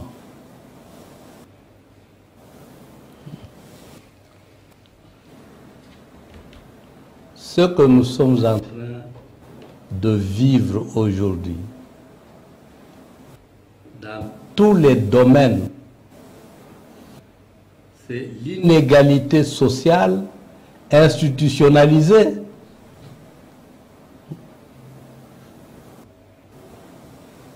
Ça, c'est les chiffres officiels qu'on nous donne, les bisso na bisso. Mais quand vous allez là-bas au Parlement, on parle aussi de Maboko Bank. Maboko Bank, c'est-à-dire qu'il y a de l'argent qui n'est pas comptabilisé officiellement quelque part. Vous terminez une séance, on vous dit passez chez le caissier. Ce n'est pas enregistré. Cet argent-là sort d'où? Ça vient de qui? Si les gens sont payés différemment, suivant leur allégeance, suivant leur parti politique, c'est ça qu'on appelle la kleptocratie. La kleptocratie, c'est-à-dire un régime où des particuliers s'accaparent des biens publics. Il y a également ce qu'on appelle la kakistocratie. La kakistocratie. La kakistocratie. C'est-à-dire que vous êtes nommé en fonction de votre incompétence. Dirigé par les incompétents. Dirigé par les incompétents. Parce qu'un incompétent qui sait qu'il est là-bas de par la gentillesse de Norbert Yamba Yamba ne va pas lui poser de problème. Il doit se soumettre. Parce qu'à n'importe quel moment, on peut le défenestrer. Nous sommes en train, dans beaucoup de secteurs, à institutionnaliser ces deux régimes-là. Et le désordre que nous vivons, c'est effectivement celui-là. On va en politique pour s'enrichir, pour réclamer des salaires, des émoluments, la corruption. Elle commence là-bas. Ce n'est pas en bas ici. Ce sont les gens qui sont en haut qui se font corrompre. Parce qu'on a déjà entendu ce que Katanga dit là-bas, le président de la République. Mais le même président de la République a décrié la corruption dans la magistrature. Il dit, mais les gens, les magistrats n'ont pas pitié de leur pays. La manière dont on se fait corrompre dans ce secteur-là, c'est honteux. Le même président de la République a déjà décrié la corruption dans l'armée avec les hauts officiers. Mais qu'est-ce qui a changé jusqu'à aujourd'hui? On a nettement l'impression que plus on dénonce, plus les gens corrompent. Les députés là, à leur sein, on a entendu parler de Sesanga, Deli Sesanga. Oui. Il avait déjà exigé la réduction de du train de vie vie des institutions. Oui, mais ça fait combien d'années? On a été intellectuel, Deli Sesanga l'a dit plusieurs fois. Mais ça fait combien d'années? 4, 5 ans. 3 ans et demi déjà, 4 ans. Oui. Le mal est profond, je crois, il est systémique. C'est un mal systémique. Les dénonciations publiques, c'est simplement pour consoler les intelligences faibles. On a dénoncé, ça va changer, mais ça ne change pas. Les gens sont là. Pour ça, quand vous étiez ministre, vous perceviez combien? 3 000. 3 000 dollars. 3 000 $. Et avec les invisibles, ça arrivait à combien? Il n'y avait pas d'invisibles. Mais moi, j'ai dirigé plutôt un ministère qui avait beaucoup d'entrées. Des mines? Oui, le ministère de Mines. À l'époque, c'est l'époque de la réforme comment est-ce qu'on appelle ça? Du code minier? Du code minier. Il y avait beaucoup d'entrées d'argent. Beaucoup d'entrées. C'est avec ça que vous vous êtes enrichi? Enrichi, je ne sais pas, mais de toutes les façons, je dis que mon salaire à l'époque, ça équivalait à 3 000 $. Avec les frais de fonctionnement qu'on a pris. Les frais de fonctionnement, je n'en ai jamais vu. Oh. Jamais vu. D'ailleurs, aujourd'hui, je ne sais pas si ça a changé. L'histoire des frais de fonctionnement d'un ministre gérant le budget de son ministère, c'était parti avec Mobutu. Je ne sais pas s'ils ont remis ça. Mais avant, quand on votait le budget, chaque ministre s'entendait signifier le budget de son ministère. Il le gérait. Il pouvait suivre les dépenses. Après ça, les choses ont changé.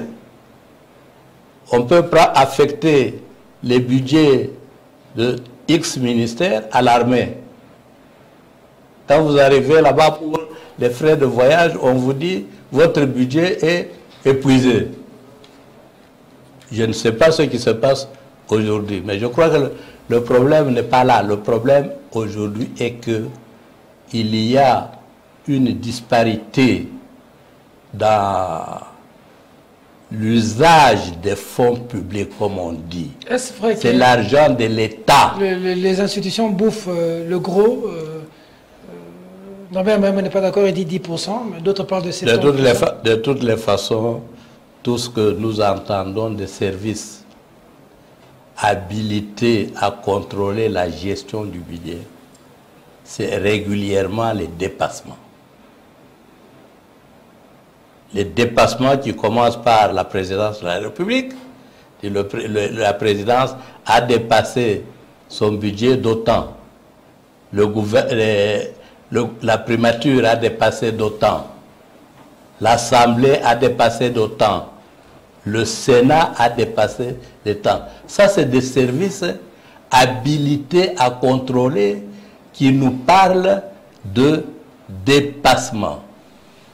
Si vous parlez des autres services, un enseignant au primaire ou au secondaire, vous avez des enseignants qui ont moins de $100. Moins de $100. Moins de $100. Vous avez des directeurs d'école qui ont $300. $300, c'est moins de $200. C'est 100, 120, 130, $150 par là, contre $21. Même 21 000. Même marché, les conséquences, elles sont nombreuses. Ça signifie que, entre autres, en plus de ceux qu'on épingle là, les koulouna, la délinquance juvénile, vous avez aussi la délinquance sénile. Tous ces gens qui se promènent en ville, en veste, en train de mendier. Nayaji kotala ndeko nangai azate pesanga transport. Ça vient de ça. La prostitution, ça vient aussi de ça. La prostitution des jeunes filles qui vont à l'école, qui reviennent de l'école, mais qui doivent manger, qui doivent se prostituer pour pouvoir nourrir la famille. On connaît le disque de Karmapa. Hein? Ces injustices sociales, cette répartition scandaleusement inégale des richesses nationales, nous devrions pouvoir corriger ça. Les richesses du Congo doivent servir à améliorer le social de tout Congolais. Il n'y a pas de Congolais propriétaires du Congo, comme Léopold II, comme Mobutu. Patikatanga propose qu'on supprime le Sénat, qu'on Bon, supprime les assemblées non, je n'entre pas là dans le débat. Parce que, vous savez, dans toutes ces histoires-là, il y a beaucoup de déclarations. Quand Mouzit est passé Premier ministre, on a parlé de l'épuration de la dette. Hein? Vous épurez la dette et la situation va changer. On a payé toutes les dettes à son époque là-bas. On a atteint le point d'achèvement. On a atteint le point d'achèvement. Qu'est-ce qui a changé aujourd'hui? Mais l'argent qu'on va mettre de côté, il ira où? Dans les poches de qui? Etc. Si le système est fondamentalement inégalitaire, ça va disparaître. Pendant que vous parlez de 21 000 $, moi j'ai des jeunes gens que j'ai formés, que j'ai amenés au grade de professeur d'université full. Ça fait 5-6 ans, ils ne sont pas mécanisés. On ne les paye pas. On ne les paye pas. Quand vous leur parlez d'entrée massive d'argent au ministère des Finances, ils vous écoutent en souriant, d'un sourire moqueur. Quand vous dites, on a augmenté les salaires des enseignants, et l'enseignant regarde qu'on lui a ajouté 30 000 francs congolais. Qu'est-ce que vous allez faire avec 30 000 francs congolais? Et on vient s'en vanter à la télévision. Non. Soyons simplement sérieux.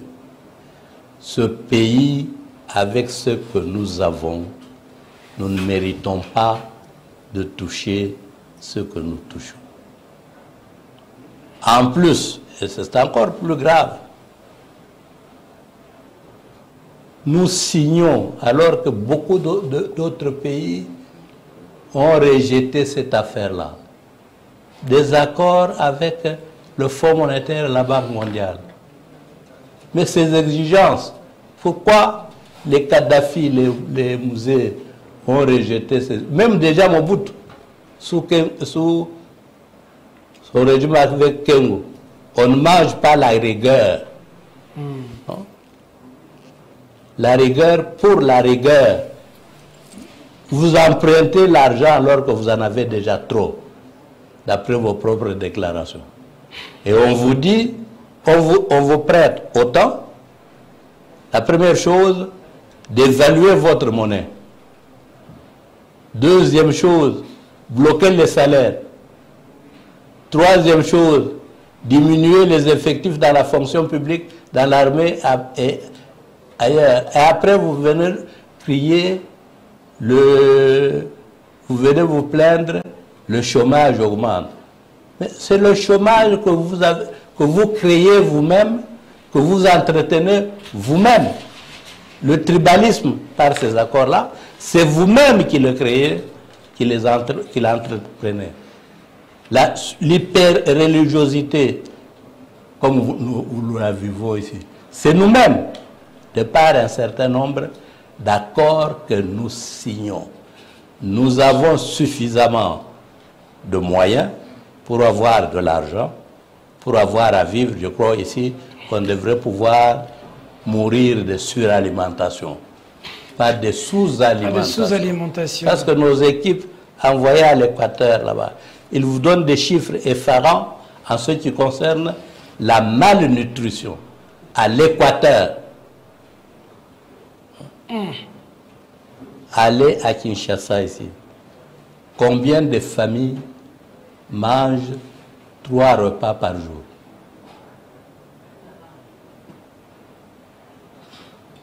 Les gens ont l'impression que ça n'existe même pas. Hein. D'accord. Norbert Yamba, quelles sont les pistes de solutions pour rendre moins budgétivore, si vous voulez? Bon, bref, pour que la justice soit réellement sociale pour tous les Congolais, quelles sont les pistes de solutions selon vous? Merci beaucoup Peter. Cette question elle est pertinente. D'accord. Ça prend, ça absorbe tout ce que nous avons dit. Nous avons dit ici. Parce que nous pouvons bien dire ça marche pas, ça marche pas. Nous devons être à mesure de dire voilà. Quelle est l'alternative. L'alternative c'est quoi? C'est très important. Non, mais en avant, c'est là, je voudrais simplement tranquilliser le professeur Kalele en fait. À son époque, $3 000, c'est beaucoup d'argent en termes de salaire réel. En termes de salaire réel. Parce qu'à l'époque, il n'y avait pas un arrangement institutionnel que nous avons aujourd'hui. Il y avait un président, il y avait 4 vice-présidents, il y avait des ministres. Et il n'y avait pas d'assemblée provinciale. Et donc, toutes les structures des administrations subalternes, en fait, ça n'existait pas comme aujourd'hui, etc. Après eux, il y a eu... Donc c'était beaucoup d'argent quand même à cette époque. Oui, c'était beaucoup d'argent. Après eux, parce que non, moi je connais quand même un de ses collègues qui a construit un grand bâtiment là, dans la Gombe ici. Beaucoup d'entre eux, ils se sont construits, c'est pas $3 000, vous vous imaginez. Donc la corruption est endémique dans notre pays, en fait. La corruption est endémique. Mais je voudrais simplement dire que il y a un problème réel. Quand nous posons question de train de vie, c'est une question pertinente pour laquelle nous devons nous épargner des émotions toxiques. Pourquoi? Parce qu'en réalité, lorsqu'on est dans la logique du travail, la tension salariale ne peut pas excéder 10%. Ce qu'on assiste, c'est que ce principe n'est pas respecté. Ce principe n'est pas respecté. Or, on a créé beaucoup d'emplois, mais d'emplois que je considère non utilitaires. Regardez, quand vous prenez par exemple la présidence, j'ai les chiffres du régime précédent. Il y avait plus de 1000 personnes. La primature à l'époque, c'était plus de 600 personnes. Et vous avez des ministres, ça soit à l'échelle nationale. Et dans le cabinet des ministres, vous avez, n'est-ce pas, directeur des cabinets, compagnie, etc. Et beaucoup d'entre eux ont rang 2. Aujourd'hui, nous avons 26 provinces. Vous avez 52 gouverneurs et vice-gouverneurs. Vous avez 10 ministres, la moyenne, par province. Vous avez, sur les 26 provinces, 260 ministres. Avec leur cabinet, bien entendu. Alors, maintenant, lorsque vous arrivez aussi au niveau des entités territoriales décentralisées, villes, communes, secteurs, chefferies, ils sont 1450. Donc, Si vous prenez par exemple 3 personnes par entité en tant qu'animateur exécutif, vous êtes dans les 5000 animateurs. Et toute proportion réservée, les projections qui ont été faites par le général Kaloumé, à l'époque, il était ministre de l'Intérieur, on aurait, si les élections locales se tiennent, 11 000 députés. Et la tendance générale, c'est que la politique paye. Et donc, avec 11 000, vous avez, s'il faut donner un véhicule à chacun, vous voyez ce que cela représente. Donc, on va tout bouger. Et votre assertion risque d'être vraie, en disant, mais est-ce que les institutions ne prennent pas? Et c'est ça le danger. Et poser cette question aujourd'hui, elle est pertinente pour qu'on fasse attention. Parce qu'on risque de construire une bourgeoisie comprador. Et ça, personne n'en lance la responsabilité parce que ça a daté depuis. Encore que maintenant, plus que jamais, on avance. Ça, c'est la première chose. Deuxième chose, je voudrais dire que le prof dit qu'il y a toujours des dépassements budgétaires. Oui, dépassements budgétaires. Mais en tout cas, moi je suis quand même financier. Un dépassement budgétaire n'est toujours pas une mauvaise gestion. Ça se justifie aussi. C'est pas tout, ça c'est évident. Ça peut arriver qu'une urgence se présente, etc. Si cela peut être justifié pour faire une délocalisation des moyens dans tel ou tel secteur qui est urgent. Par exemple, comme nous avons la guerre, vous avez prévu un certain nombre de choses, mais vous pouvez prendre l'argent parce qu'en réalité c'est une urgence, urgente. Donc tout dépassement n'est pas synonyme de... Alors, je reviens aux propositions. Vous savez, Peter, moi j'étais envoyé par Etienne Tshisekedi en 2011 à Berlin, chez les sociodémocrates, où j'ai passé un temps justement pour apprendre comment on peut monter, structurer les partis, mobiliser, faire des campagnes, compagnie, etc. J'arrive devant la chancellerie allemande. J'étais avec un ami allemand, je dis, mais je ne vois pas de militaires, je ne vois personne. Il dit, mais c'est Yamba, vous ne pouvez pas vous poser la question pour voir des militaires. Dans une société, lorsque la justice est pratiquée, lorsqu'il n'y a pas de différence significative entre les individus, la violence diminue. On n'a pas besoin de décaisser autant d'argent pour préserver je ne sais pas quoi, dès lors que chacun au moins est rassuré. Chacun est rassuré du minimum. C'est que vous ne vous voyez pas devant la chancellerie des hommes et des femmes. C'est très important. Et la construction de la justice, elle est fondamentale. Peter, en Singapour. Singapour, c'est un petit pays qui a la taille de 672 km². C'est pratiquement comme la commune de la Gombe. Mais ce pays-là dispose d'une économie 4 fois plus que l'Afrique du Sud. Vous savez, chez nous, l'Afrique du Sud, c'est l'unique pays que nous avons un peu la prospérité. Mais Singapour, qui est à la taille de la Gombe, c'est 4 fois l'économie sud-africaine. Vous savez pourquoi? C'était le leadership et le refus du divertissement, de la distraction de la démocratie. Cette démocratie ici, vous voyez, tout le monde tire au boulet rouge. Mais personne ne cherche des solutions. J'ai entendu le professeur dire, mais on peut donner une suralimentation. Mais écoutez, ça ne se ramasse pas. Il faut des stratégies. Et pour avoir des stratégies, mais il faut qu'il y ait des hommes et des femmes qui conçoivent, mais qui rendent opérationnelles ces stratégies. Et puis, un pays comme le nôtre, s'il te plaît, si c'est 11 milliards, à leur époque, ils n'avaient pas atteint même 1 milliard. Vous voyez ce que cela représente? Mais alors maintenant, avec 11 milliards, et vous avez 110 millions de personnes, vous allez suralimenter les gens? Avec la même politique? Ça ne se fait pas. Donc il faut à un moment donné que tous les politiques comprennent que même si demain la Mouka arrive au pouvoir, si on ne change pas, on n'a pas des alternatives. Si on va dire que le Congo est riche, quel est riche? Il y a une différence nette entre potentialité et possibilité. L'économie, c'est la gestion des ressources rares. Ce n'est pas le fait que vous voyez un arbre et vous dites non, cet arbre-là, voilà, nous sommes riches. Arrêtez.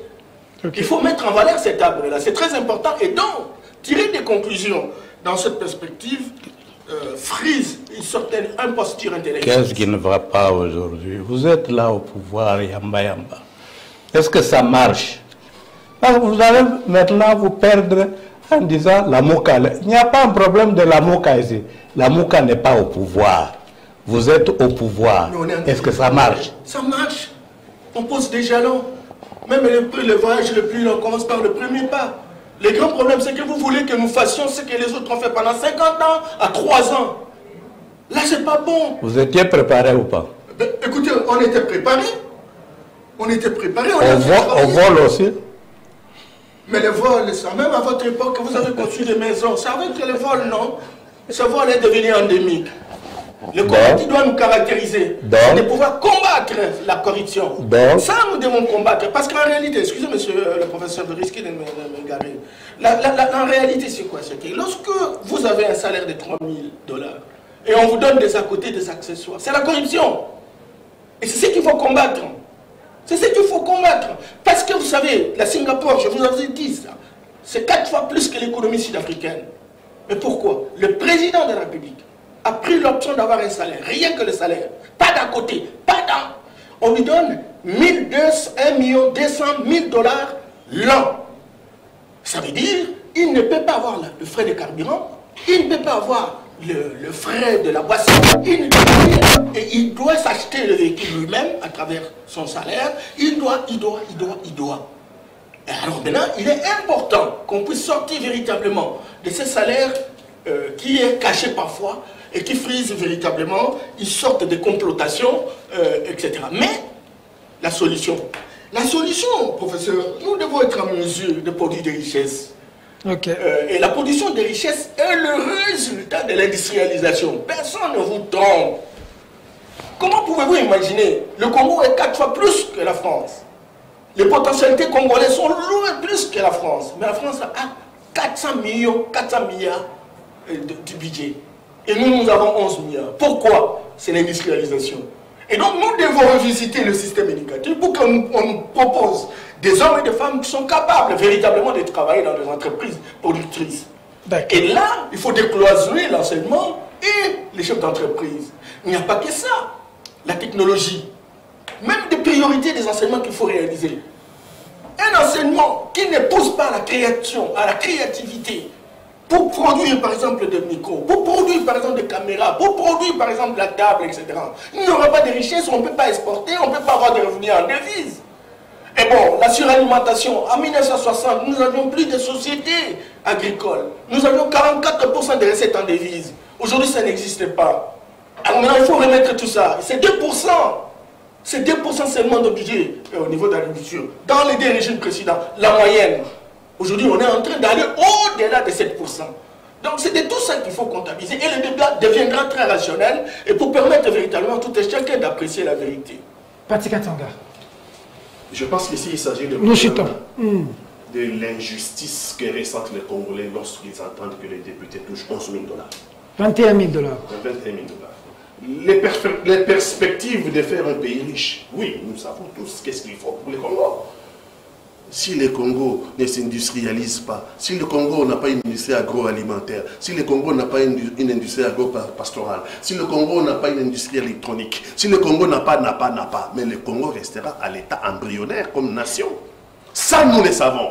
Mais aujourd'hui, les Congolais nous posent la question, vous, la classe politique, comment se fait qu'un professeur est payé 200 $? Un professeur d'université à peine 1000, 1200, et que les gens se tapent 21 000 $ à l'Assemblée nationale. Ça, c'est une question fondamentalement à laquelle nous devons apporter une réponse aux Congolais. C'est ce qu'ils attendent de nous, la réponse sur ces points-là. On ne doit pas se dérober à cette question-là. Et j'ai commencé ici par dire que le président de la République a eu raison de dire qu'il faut baisser les trains de vie de ces institutions. Donc lui-même a constaté, lui-même a constaté que la nation vivait, enfin les institutions de la République vivaient au-dessus des moyens parce que les Congolais lambda n'ont rien. Et donc il faut faire des propositions. J'en ai fait une. On ne peut pas en même temps vouloir que l'État baisse des trains de vie et en même temps ne pas faire des propositions. Non, moi j'ai dit il faut supprimer le Sénat. Voilà déjà une proposition palpable. Parce que le Sénégal l'a fait et on a affecté le moyen du Sénat à l'infrastructure en construisant les chemins de fer Dakar-Thiès. Voilà déjà une solution qui est palpable. On ne peut pas lorsqu'on propose une solution, on dit qu'est-ce qu'on va faire de cet argent. Mais dans ce cas-là, croisons les bras.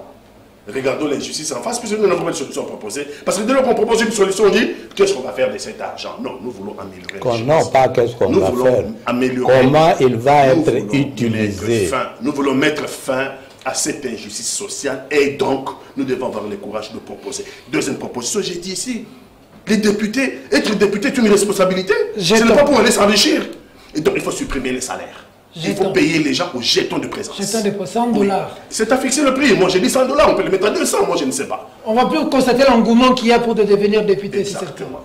On ne peut pas construire une société politisée. Nous avons vocation à construire une société intellectuelle, une société des gens qui réfléchissent comment créer des industries, comment créer des entreprises, comment devenir... Ce n'est pas l'État qui va faire que nous soyons riches.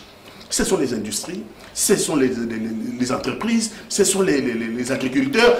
Nous devons booster les secteurs économiques pour que demain, nous puissions peser, comme mon ami Norbert venait de dire, le cas de Singapour. Nous devons, parce que Singapour produit, nous ne produisons rien. Le maigre ressource de misère que nous avons, ce qui nous choque, c'est quoi? C'est que nous partageons la misère. Si on avait le moyen, si les professeurs d'université aussi étaient payés à 10 000, 20 000 $, que le pays était riche, ça ne choquerait à personne. Hein? Ça ne choquerait à personne que les députés soient payés parce qu'à ce moment-là... Que l'enseignant soit bien payé. Mais lorsqu'il y a injustice... Moins de 100 $. Lorsqu'il y a injustice, il faut fondamentalement trouver des remèdes pour mettre fin à cette injustice. Sinon, notre pays produira toujours de la violence. D'accord. Et j'ai dit ici, après avoir dit ça, j'ai mis Fayoulou devant ses responsabilités de nous apporter des éléments, parce que nous avons besoin des éléments pour étayer son assertion. Et pour le président de l'Assemblée nationale, il a le devoir, ce sont des fonds publics. Cette dotation-là qu'on met à la disposition de l'Assemblée nationale, ce sont des fonds publics et donc l'argent du contribuable. Monsieur Mbosso Kodia-Pouanga, vous avez le devoir sacré de nous amener sur table pour être informé de comment vous gérez les fonds de la République qui sont mis à votre disposition. Je vais en terminer pour dire de faire attention aussi à la manipulation. De faire très attention à la manipulation. Vous allez remarquer que dès lors qu'il y a ce problème-là qui arrive, personne ne parle plus de l'Est. On a oublié parce que nous rentrons dans la distraction, si on touche 21 000, si on ne touche rien, qui est un problème réel. Mais je dis attention, attention. Est-ce que ce n'est pas les ennemis de la République qui ont mis cette affaire sur la table? C'est Fayoulou qui a mis. Ce n'est pas Fayoulou. Nous en avons parlé depuis plus d'un mois. S'il devient ennemi de la République. Non, ce n'est pas Fayoulou. C'est Fayoulou qui a. C'est plus d'un mois. Nous en avons parlé. Fayoulou nous demandons des éléments. Mais je dis. Fayoulou vient d'en parler, ça fait 2-3 jours. Mais j'ai dit que. Attention. Pour que ça ait ce tollé, que ça fasse ce tollé. Du coup, Bounagana, on n'a parlé plus. Tout le monde est focalisé sur le problème des députés. Attention, je comprends. Imaginez que les députés qui a vu, pardon, les militaires qui est à l'Est, qui a vu les députés avec les palissades. 52 000 $. Les militaires qui à l'Est. 500 palissades peut construire 500 Pas 500, plus les Sénats. On a 120 sénateurs, non? Plus 500 députés. 108 sénateurs. On dit chaque palissade, c'est une école à l'intérieur. 120 sénateurs. Maintenant, c'est 108.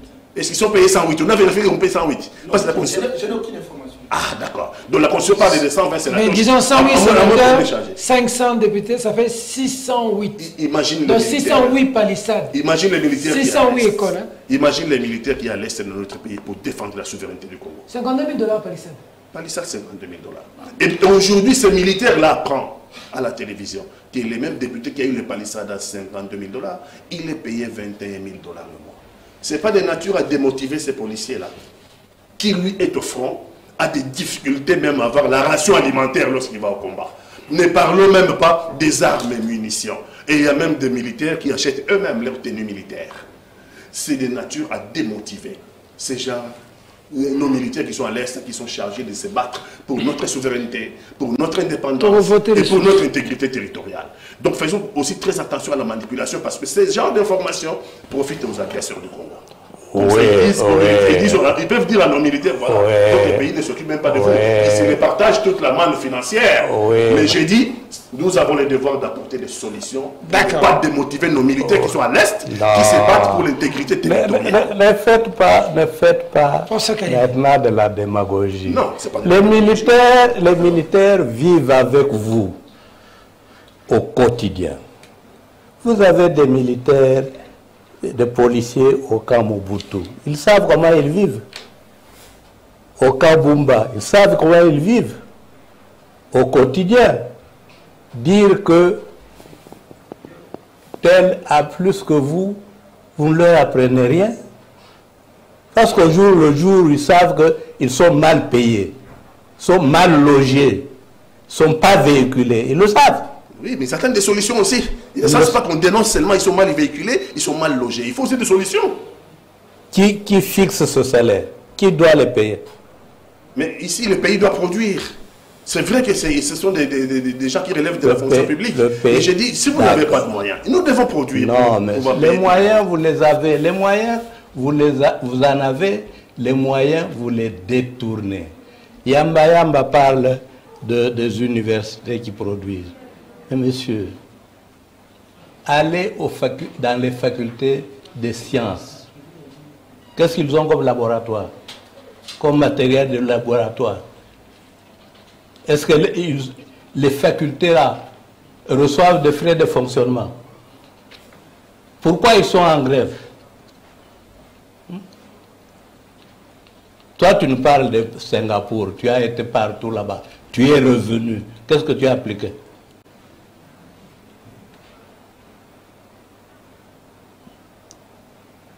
Déclarer, c'est très facile. Faire du basket, c'est facile. Vous savez, le propre du basket, c'est que personne ne prend la responsabilité de garder longtemps la balle. Quand on l'a, on jette. Quand on l'a, on jette très vite. Le problème est réel. Les richesses de la nation sont inégalement reparties entre les citoyens. Il faut corriger cela.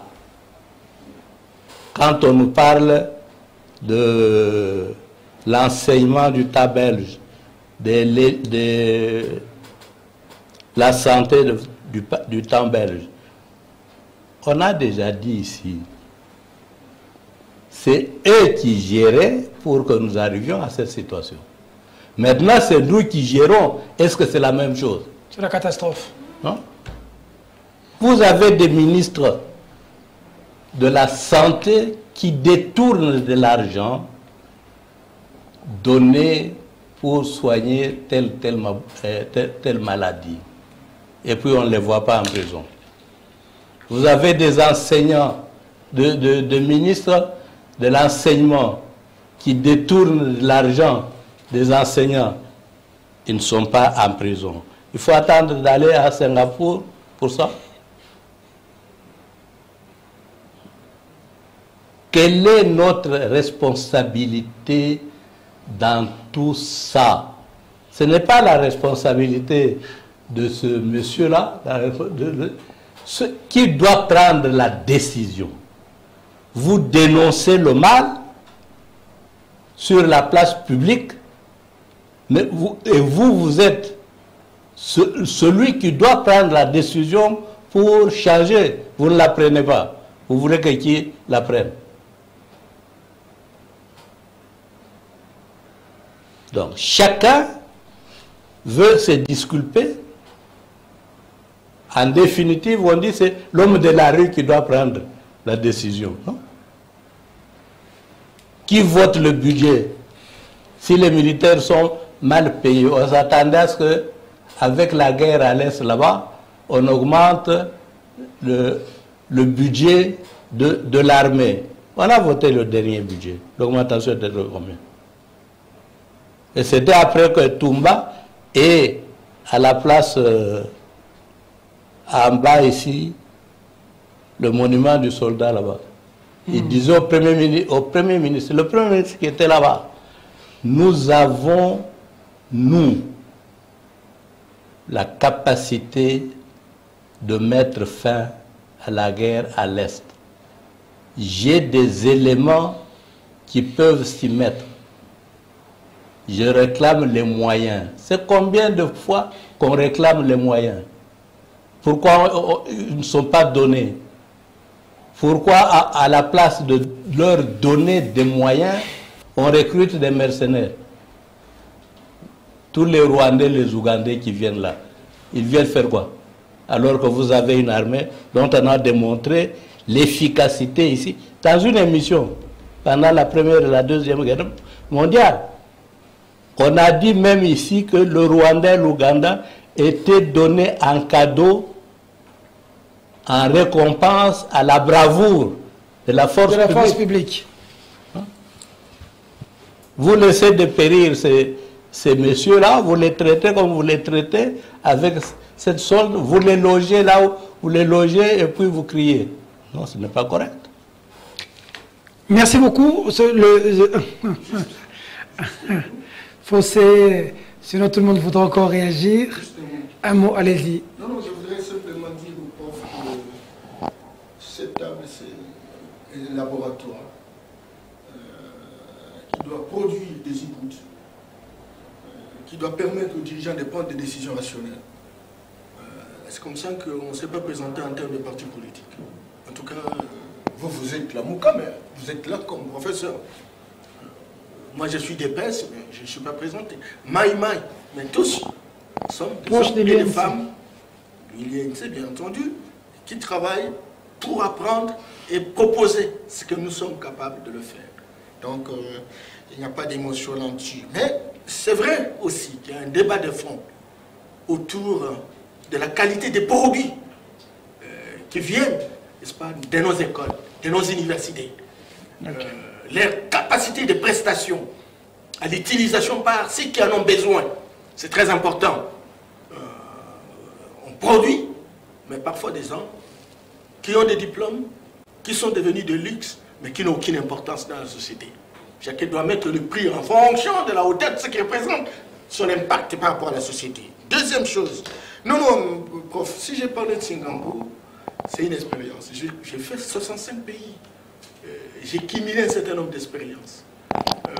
Dans le sens d'apprendre comment les autres ont fait. Je n'ai pas eu la chance d'être ministre comme vous. Mais je dis que voilà ce qui s'est passé ailleurs. Voilà ce qu'il faut prendre comme position. Parce qu'à Singapour, on n'a pas cette démocratie-là, on t'insulte à longueur de journée. Il y a une discipline. Même les marches sont réalisées dans un stade, avec des minutes bien précises. Si vous terminez, vous rentrez à la maison. On a compris ce que vous voulez. Mais un leader, Lee Kuan Yew, je sais que le professeur connaît ça, mais il a fait Singapour, n'est-ce pas, une grande nation à travers le monde. C'est cette expérience que j'ai donnée en disant, oui, démocratie, mais produisons. Devenons efficaces en termes d'économie. Nous n'allons pas inventer la production. Il faut produire, mais alors pour produire, il faut des stratégies. Certainement, quand vous dites, il faut prendre une décision. Vous dites, mais qu'est-ce que vous allez faire avec ce que vous avez amené? Moi, je vais faire quoi? Moi, je vais faire quoi? Je propose. Très bien. Je propose.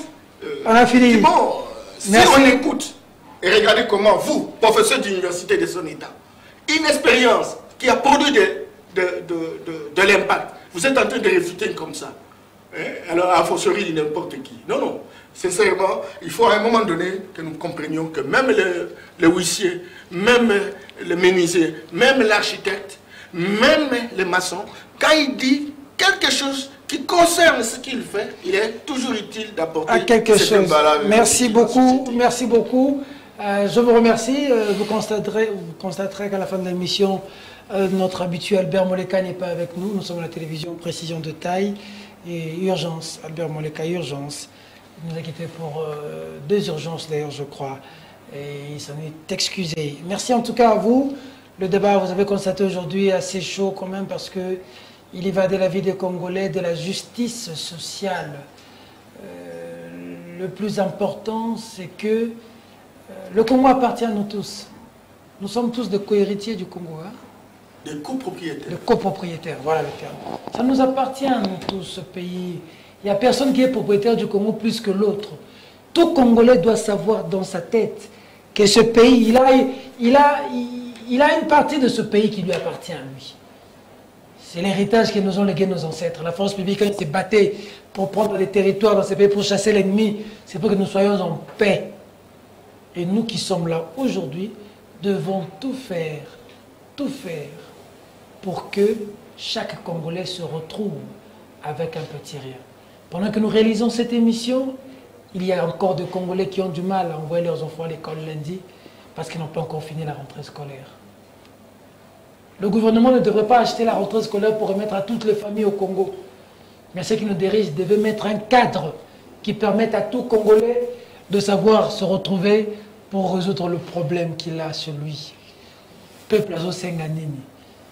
Le niveau du manger au XXIe siècle. Est-ce que le Congolais mange? L'habillement, le vestimentaire, le moyen de déplacement, envoyer son enfant à l'école, envoyer son enfant à l'hôpital quand il se fait soigner. C'est tout ce que le Congolais demande. Il n'est pas très exigeant, le Congolais. Qu'il ait son minimum. Et vous qui nous dirigez, soyez en mesure de donner à la population ce minimum. Parce que nous avons suffisamment de richesses intellectuelles, sol, sous-sol, physiques, mentales, qui peuvent faire en sorte que nous puissions répondre aux besoins. Le professeur Kalel a dit quelque chose de très important l'autre fois ici. C'est face aux problèmes que l'homme réfléchissait toujours pour trouver des solutions aux problèmes dans le passé. Et Norbert Yamba Patikatanga, même Albert Moleka, ont dit dans les jours passés que nous devons être en mesure, nous, de proposer des solutions et de trouver des solutions sur deux problèmes pour nous et pour les générations futures. Nous y arriverons. Moi, j'y crois. Comme Siméon, je crois dans la Bible, à un Congo nouveau, un Congo meilleur, un Congo du changement. C'est encore possible. L'impossible n'est pas congolais. Mesdames, Mesdemoiselles et Messieurs, cette émission est terminée. Au revoir. Merci beaucoup. On se dit bonjour.